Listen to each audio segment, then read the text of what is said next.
जिन्होंने पूरी दुनिया में महिलाओं की आजादी का सबसे बड़ा अभियान शुरू किया। और एक काम आज करना है जो हम आज से कर सकते हैं। आज के बाद इस बात समाज की कोई महिला घूंघट नहीं करेगी। ये संकल्प जो लेना चाहते वो हाथ ऊपर कर ईमानदारी के साथ, और नहीं कर सकते बुज़दिल कमजोर लोग हों तो भले ही उठ के चले जाएं, अगली बार मत आना, अगली बार मत आना। अगली बार केवल वही आए जो अपने घर में अपनी पत्नियों को घूंघट से मुक्त कर सके। और नौजवान भी ध्यान से सुन ले, आपकी शादी नहीं हुई है तो ये मत समझना कि आप पर बात लागू नहीं होती है। और नौजवान तो नौजवान नहीं है जो अपनी मां को घूंघट से मुक्त ना कर सके। वो नौजवान नहीं है जो अपनी मां को घूंघट से मुक्त नहीं कर सके। हिम्मत के साथ आगे आओ। समाज को बदलने की बात करना बहुत आसान है, लेकिन दो उंगलियां उठा करके घूंघट को हटाना बहुत मुश्किल हो गया। सारे लोग दम भरते देश तरक्की कर रहा है, देश तरक्की कर रहा है।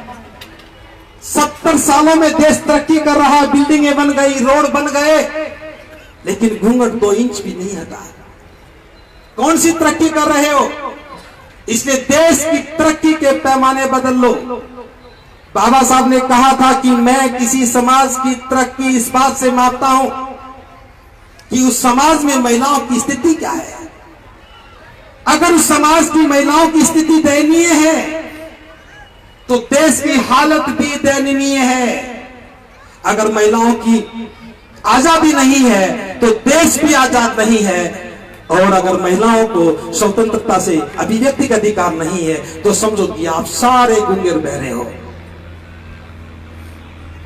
भले ये राष्ट्रीय बौद्ध महिला प्रतिनिधि सम्मेलन है, भले ही बात भारत की बौद्ध महिलाएं अपनी आजादी की बात कर रही हैं, लेकिन ये आगाज इस देश की तमाम महिलाओं के लिए है।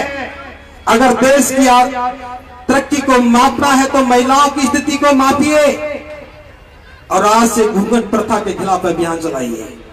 नौजवान अपनी मां का घूंघट हटाएं, शादीशुदा लोग अपनी पत्नी का घूंघट हटाएं, भाई अपनी बहनों को प्रेरित करें, और पिता भी अपनी बेटी को ये शिक्षा देकर के शादी करे कि बेटी घर में जा रही है, शादी के बाद बस घूंघट मत करना। जिस दिन पिता ये कहने लगेगा, माँ ये कहने लगे कि बेटी मेरी इज्जत रखना, महापुरुषों की इज्जत रखना, बस घर में जाके घूंघट मत करना। आप देखना कुछ लोगों को अभी तकलीफ हो गई होगी, भंते जी क्या कह रहे हैं, हमारी इज्जत का क्या होगा। ये बात याद रखना, इज्जत का जो होगा वो हमें पता है क्या होगा। अगर घूंघट नहीं हटाया तो आपकी इज्जत नहीं रहेगी।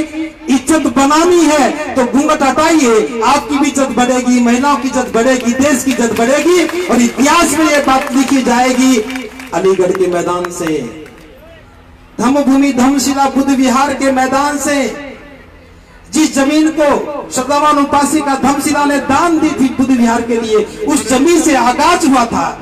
और वो आगाज देश के इतिहास में लिखा गया है। इसलिए जो ताली बजाना चाहते हैं कि वही ताली बजाएंगे जो अपने घर में घूंघट हटा पाएंगे, वरना ताली मत बजाना।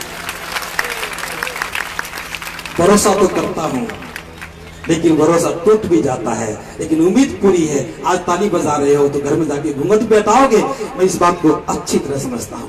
बस महिलाओं को उनका अधिकार लौटा दो, उनको नेतृत्व करने का मौका दो। बहुत से लोग पूछ रहे थे, पहली बार पंपलेट जारी हुआ, महिला सम्मेलन है, इसमें महिलाओं की तो फोटो ही नहीं।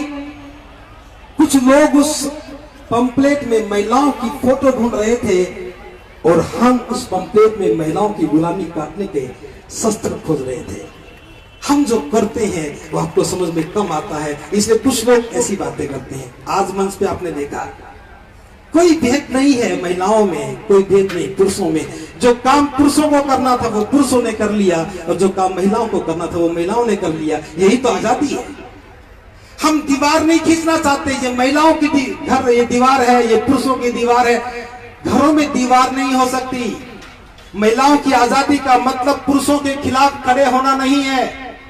महिलाओं की आजादी का मतलब पुरुषों के अधिकार खत्म करने का मकसद नहीं है। महिलाओं की आजादी का मतलब पुरुष और महिलाएं उस बुरे विचार को त्याग करके साथ साथ मित्र की भांति घर में रह सके, ये बाबा साहब ने कहा था, किसी भी व्यक्ति की सबसे अच्छी मित्र उसकी पत्नी होती है।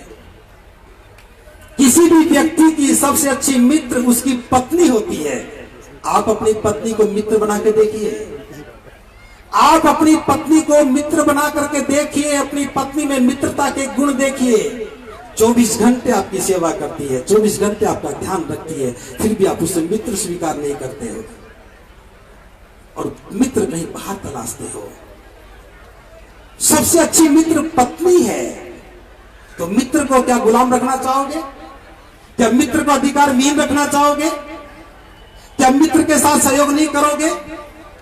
बहुत से लोगों ने उदाहरण बना रखी है, घर में बर्तन साफ करने का काम तो पत्नी ही करे। खतरे में पड़ गए हो ऐसी सोच को लेकर के। जिस बर्तन में खाना खाते हो अपने बर्तन साफ करना सीख लो, ये मित्रता का भाव है। खाना बनाने में सहयोग करना सीख लो, वरना भूखे मरोगे। क्योंकि ये आंधी चलती है, नदियों में बाढ़ आती है तो वो रास्ते नहीं देखा करती, उसमें वो सब गिर जाते हैं जो कमजोर होते हैं। हमारी समाज की बुनियाद बहुत कमजोरी पर टिकी है। आपने जितनी दृढ़ता के साथ महिलाओं का शोषण किया है, अगर उसी आकाश के साथ महिलाएं खड़ी हो गई तो चकला बिलन हाथ में आ जाएगा। भले ही महिलाएं ये बात ना कहें, लेकिन मैं कह रहा हूं, इसलिए मिलजुल करके काम करना शुरू कर लो। पत्नी काम ना कर पाए तो पति करे, पति ना कर पाए तो पत्नी करे, कोई बुरी बात है क्या? रोज आपको बना के खिलाती है, एक दिन अपने हाथ से खाना बना के खिला के देखो, मित्रता का भाव स्थापित हो जाएगा और दाम्पत्य जीवन कितना सुंदर हो जाएगा। इसलिए जो लोग हाथ बटाते हैं वो तालियां भी बजा रहे हैं, और जिन लोगों को खतरा हो गया वो शांति से बैठे।